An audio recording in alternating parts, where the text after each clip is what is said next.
시편 4편 1절부터 8절까지 함께 읽겠습니다. 시작. 내 의의 하나님이여 내가 부를 때 응답하소서. 곤란 중에 나를 너그럽게 하셨사오니 내게 은혜를 베푸사 나의 기도를 들으소서. 인생들아 어느 때까지 나의 영광을 바꾸어 욕되게 하며 헛된 일을 좋아하고 거짓을 공하려는가.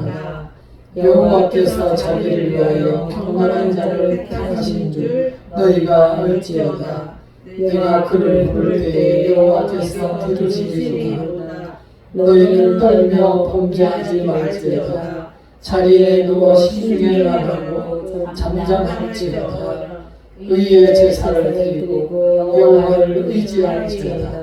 여러 사람의 말이 우리에게 선을 보일 자하느냐 하오니 여호와여 주의 얼굴을 들어 우리에게 비추소서.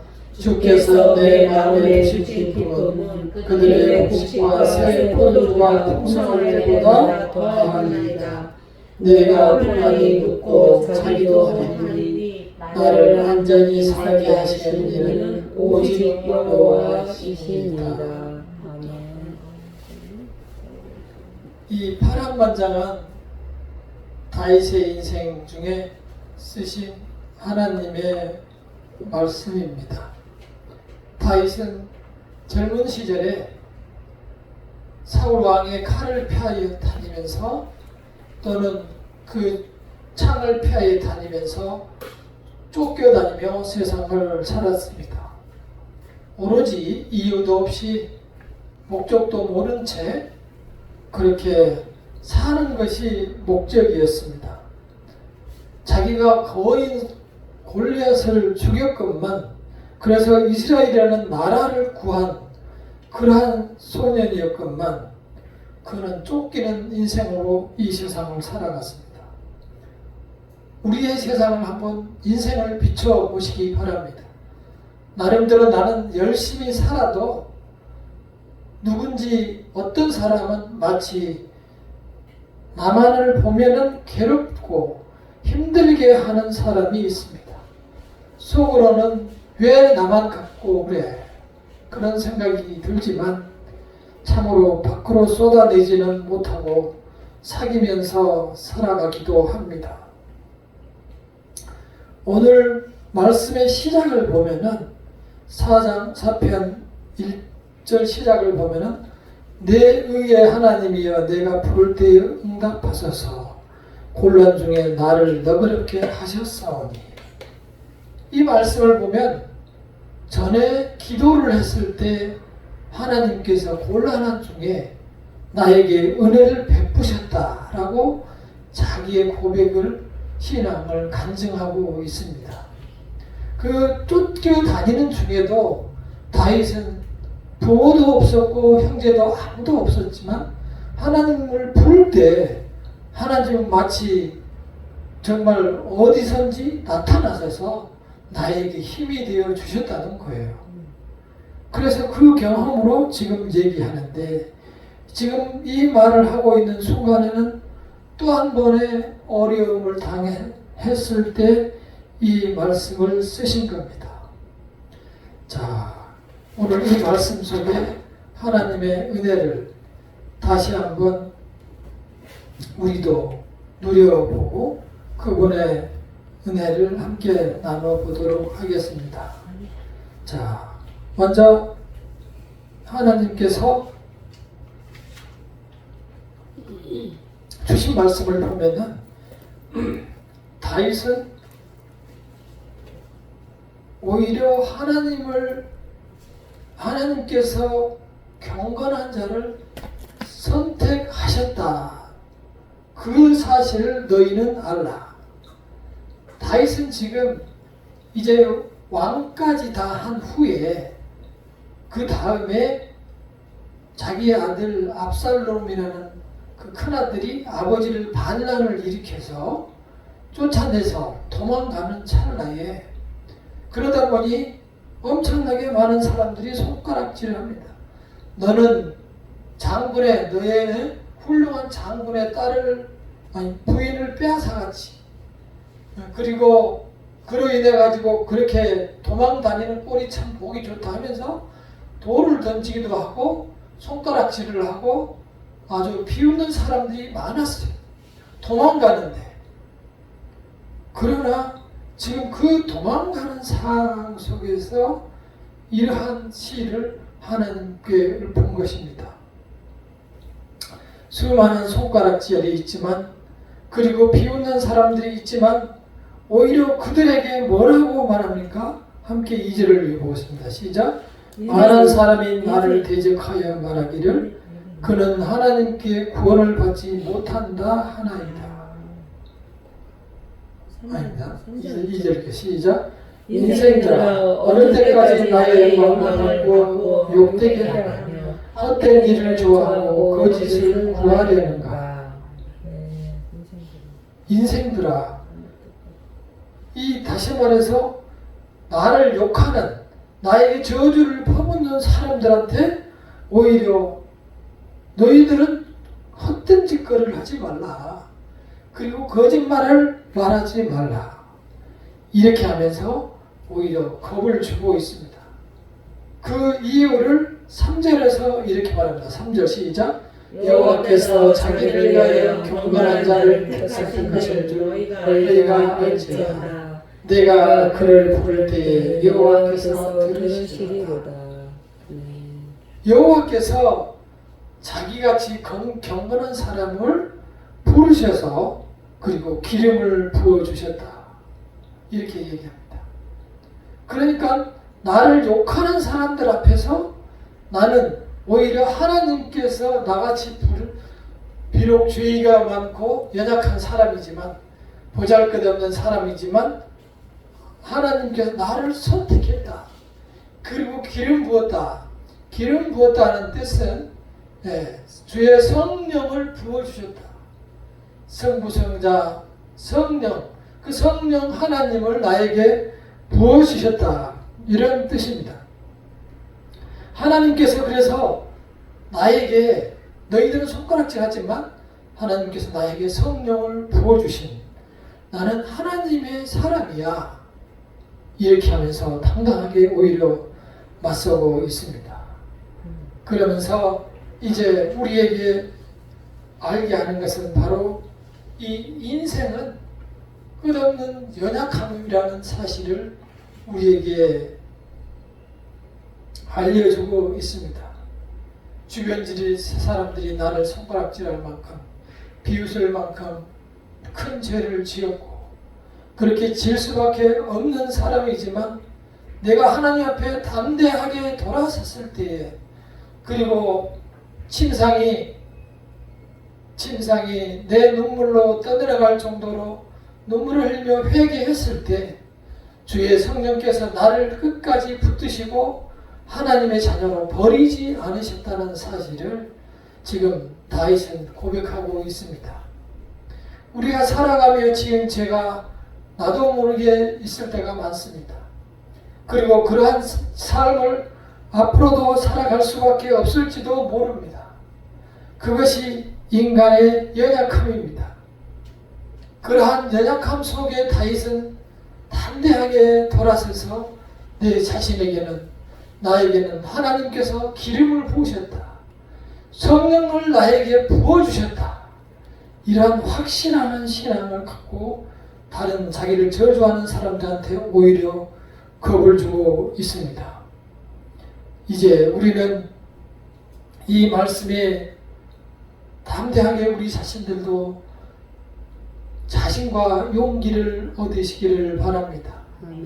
살아가다 보면 그러한 지금까지도 많은 죄를 지었고 앞으로도 정말 죄에 무너질 수 있을지 모르지만, 그리고 내 주변에도 오로지 나만 괴롭히는 사람들이 있을지 모르지만, 그리고 앞으로 어쩌면 세상이 점점 더 어려워지고 이해할 수 없는 세상이 될지 모르지만, 우리는 그러한 세상을 객관적으로 보고 멀리 보고 이해할 수 있어야 합니다.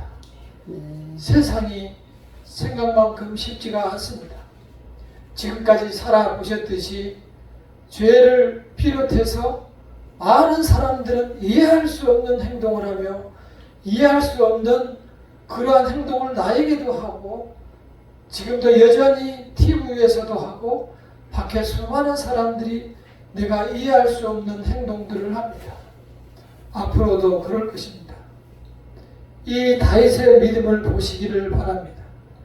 다윗은 자기가 지은 죄 또는 자기가 이해할 수 없이 하나님이 나를 부르신 것 그리고 그 놀라운 능력 그 산 밑에 되는 왕을 단 한 방의 돌로 때려 눕히게 할 수 있는 능력을 주셨던 사람이 그 하나님이 왜 나로 하여금 다시 칼과 창에 도망가게 만드실까? 그리고 나로 하여금 그 시골 목동이 왜 왕이 되게 하셨을까? 그렇게 내가 성공했는데 그런 나는 왜 또다시 이렇게 아들에게 쫓겨다닐까? 많은 괴로움과 고통 속에서 나날을 보내며 그 큰아들이 죽었을 때는 엄청나게 많이 울었습니다.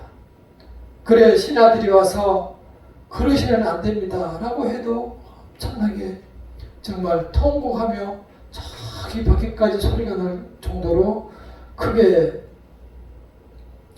울었습니다. 그 다윗이 깨달은 것은 바로 그것입니다. 하나님의 세상과 생각과 그 일하는 방식이 인간이 생각하는 방식과 살아가는 것과는 차원이 다르다. 그것을 다윗이 깨달았습니다. 그래서 큰 기쁨 속에 이 글을 씁니다. 이 하나님께서 이 연약하고 죄된 것을 붙잡으셔서 하나님께서 영광된 자녀로 삼아주셨다는 사실을 확신할 때 놀라운 기쁨을 가지게 되었습니다. 자, 그 기쁨을 한번 보도록 하겠습니다. 자, 4장 3편 7절 한번 같이 읽어보겠습니다. 시작. 주께서 내 마음에 두신 기쁨은 그들의 공식과 새 포도주가 풍성할 때보다 더하니이다. 이 하나님의 차원이 다른 능력과 세상으로 우리에게 일하심을 깨달았을 때 적군이 막 돌 던지고 심지어는 창을 던지고 그 괴로움 속에서 다윗은 그 8절에서도 보면은 내가 평안히 높고 자기도 하리니 나를 안전히 살게 하신 이는 오직 여호와이시니라. 나에게 총을 쏘며 던져오는 사람들이 있어도 나에게 화살을 던지며 비난하는 사람들이 있을 때에도 다윗은 지금 이 말씀에 보면은 그래도 소용없어. 그러고 와서 그냥 들어가서 자버리는 거예요. 그냥 양말 벗어 던지고 편안히 가서 코 골며 이 갈면서 그냥 자버리는 거예요. 그러한 편안한 마음이 생겼다는 거예요. 내가 평안히 눕고 자기도 하리니 나를 안전하게 계시는 오직 여호와이시니라. 그렇게 편하게 살 수 있는 것은 여호와께서 우리가 조금 전에 7절에 읽었듯이 그 머릿속에 마음속에다가 무슨 보따리를 하나 놓고 갔어요. 여기서 보면은 내 마음에 두신 기쁨은 이렇게 되어 있습니다. 그러니까 하나님께서 내 마음에 주셨다는 것이 아니고 하나님께서 내 마음에다가 기쁨의 선물을 딱 놓고 가버리셨어요. 그러니까 그러한 그 기쁨이 얼마나 컸는지 가을에 추수해서 그 수많은 알곡을 드리는 그 곡식과 또 이렇게 포도를 엄청 해서 새 포도즙을 짜서 담아놓은 그 기쁨보다도 훨씬 더 좋다. 그러니까 하나님께서 나에게 깨달음을 주셨는데 내가 언제든지 불렀을 때 있었고 어려움 중에 내가 하소연할 때 들어주셨고 내 옆에 와달라고 했을 때 기도할 때 응답해 주셨던 그 하나님이 내 옆에 있음을 내가 깨달았을 때 다윗은 고백합니다. 내가 평안히 눕고 자기도 하리니 나를 안전히 살게 하시는 이는 오직 여호와이시니라. 그러니까 이 세상에서는 어디 곳에서 누릴 수 없는 그 편안함과 기쁨과 안전함, 그것을 하나님으로부터 받으신 거예요. 자기가 어렸을 때 일찍이 왕의 후보로 기름 부음을 받았지만 그 후에 수많은 고통과 괴로움과 어려움을 당하며 집에서 쫓겨나서 저 밖으로 도망을 다니면서는 그러한 생각을 싹 잊어버리고 오로지 살기 위해서 허덕이면서 살았는데, 이제 하나님을 다시 이렇게 돌아서 보니 내가 그 어려움 중에 불렀을 때 항상 나를 붙들고, 아니 지금도 내가 이렇게 적군에게 삥 둘러싸여 있지만 하나님께서 내가 부르시면 언제든지 올 테니까 너희들은 조심해라, 두려워하라, 그렇게 얘기하고 있는 거예요. 오히려 나의 적군들 앞에서 걔들에게 너희들 조심해라, 이렇게 말하고 있는 거예요. 그 이유는 바로 의의 제사를 하나님께 드리라고 했는데, 하나님은 구원의 하나님이라는 사실을 너희는 깨달으라.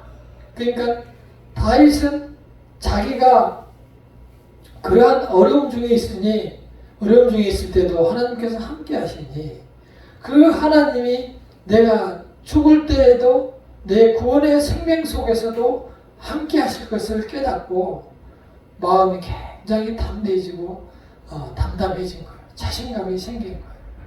그래서 오히려 하나님께 너희들도 의의 제사를 드려라. 성경에서 의의 제사라고 하면 항상 구원의 제사를 말합니다.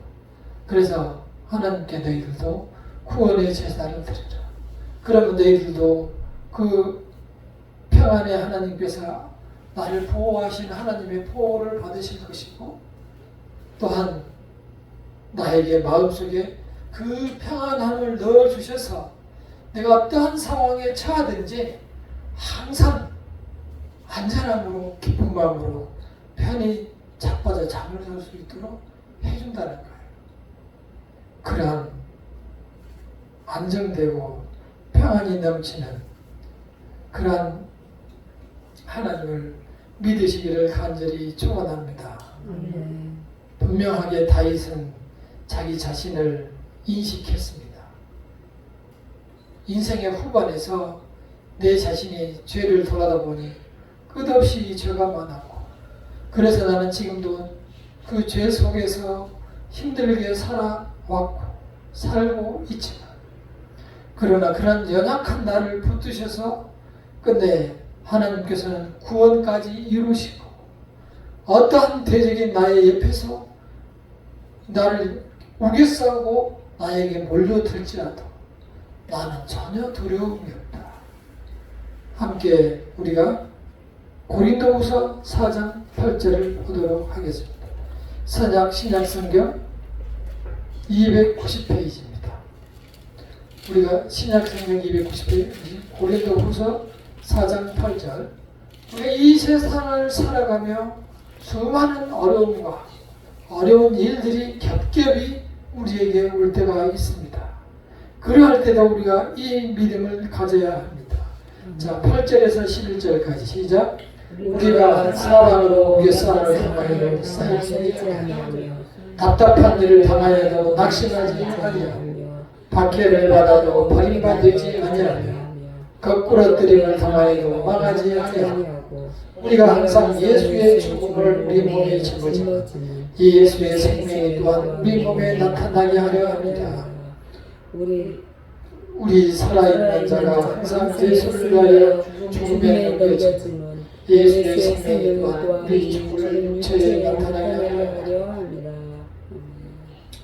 그러니까 바울도 역시 주변에 복음을 전한다고 해서 괴롭힌 사람들이 너무 많았어요.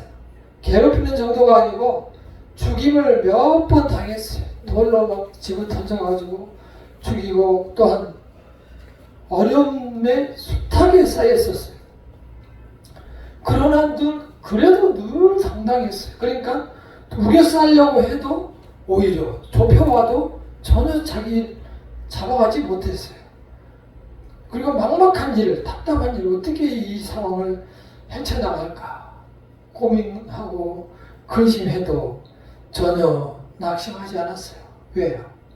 하나님께서 나를 지켜주실 거니까. 다른 사람이 나를 박해해도 하나님은 나를 버리지 않았고, 다른 사람이 내 다리를 걸어서 넘어뜨리려고 해도 나는 결코 망하지 않았어요. 우리가 항상 예수의 죽음을 내 몸에 짊어지면, 이 뜻은 무슨 뜻이냐면은, 그렇게 해서 나는 예수께서 나를 위하여 죽으셨다는 그 사실을 믿고 나아가니까, 그렇게 해서 그걸 의지하고 내가 나아가니까 다른 사람이 오히려 더 살게 되더라는 거예요. 그리고 나 또 역시 내가 더욱 죽을수록, 내가 더욱 어려움에 많이 처할수록 다른 사람들이 더욱더 많이 살아나더라는 거예요. 그래서 내 몸에 죽음을 짊어지고, 항상 내가 죽으면 다른 사람이 더 생명으로 나타나는 것을 보며 이 말씀을 주셨습니다. 자, 다윗도 역시 그러한 어려움에 처해 있을 때 전혀 두려워하지 않으며 오히려 너그럽고 편한 마음으로 여호와 앞에 이 말씀을 썼습니다. 우리가 살아가며 이러한 일들을 앞으로도 많이 당할 수 있습니다. 오기 전에 갑자기 어떤 나랑 한때 가까이 지냈던 우리 그 친척 형님이 벌써 돌아가셨다고. 저보다 3살 뿐이 아마 많지 않은데 돌아가셨다고 갑자기 연락이 왔어요. 제가 이 말씀을 딱 준비하고 마음을 담대하게 가지고 가는데 그 이야기를 갑자기 들으니까 또 막 마음이 흔들리는 거예요. 역시 이 인간은 연약하구나. 그래서 제가 그 얘기를 듣고 그래서 형님을 위하여 지금 기도하러 갑니다. 그렇게 말씀을 전했는데요. 알지 못하는 시간에 우리가 죽음이라는 문제를 당할지라도, 또한 어떠한 사람들이 나의 발을 막 걸고 넘어뜨리려고 할지라도 넘어지지 않고, 저놈을 한번 어떻게 해보자 하고 주변에서 우겨싸도 우리는 싸지지가 않는 거예요. 그 막 싸서 괴롭히려고 할 때 그 안에서 그 사람 옷 다 벗고 편하게 누워서 잠을 자버리는 거예요. 왜 그렇게 담력이 생길까요? 하나님께서 나를 선택하셨고 나에게 기름을 부으셔서 성령의 충만함을 나에게 주셨으니 아무것도 세상 사람들은 두렵지가 않아요. 겁이 없어요. 그래서 이제 다른 문제들도 하나도 두려움이 없이 이 세상에서 살아갈 수 있으니 이 말씀을 우리에게 주신 것입니다. 성령님의, 나에게 살아계시는 성령님의 도우심을 따라서 내일도 모레도 전국 소망 속에 승리하시기를 간절히 축원합니다. 기도하겠습니다.